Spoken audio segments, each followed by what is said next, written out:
when we think about triggers altogether, now remember, I'm not a professional, I'm not licensed, I'm just a human being who's been through it, who's going through it, and y'all have Google at your fingertips. You can educate yourselves at your leisure, right? And so when we talk about triggers, is because there is something that happened to you at some point in time, whether you realize it or not, whether you are conscious of it or if it's compartmentalized or not, that can cause these triggers. It could be something as simple as a smell, a photo, I mean, just a person that may look like somebody else that causes a trigger, whatever it is.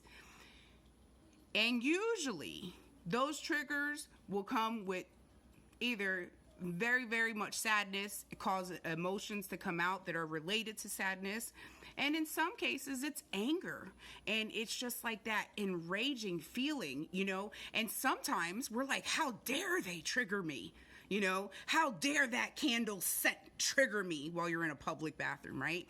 But the thing is that if we can learn to not be ashamed of those emotions and feelings that are attached to those triggers, if we are able to open and embrace, like I said in the affirmation, right? Embrace that little bit of madness, embrace that moment of trigger, or be able to write it down, get back to it later, maybe talk to your therapist about it, however it is, but to be able to understand that you don't need to be ashamed of those feelings in relation to those triggers.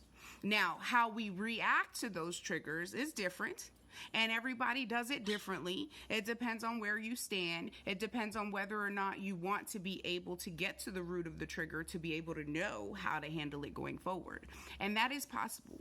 You can get through and be able to express those emotions in a healthy way, despite it being a trigger from an unhealthy situation. I hope that rings a bell, right? And to not be ashamed of it. Our emotions, our feelings, your emotions, your feelings are valid, okay? And so, you're not alone. We're in it together, and I love you.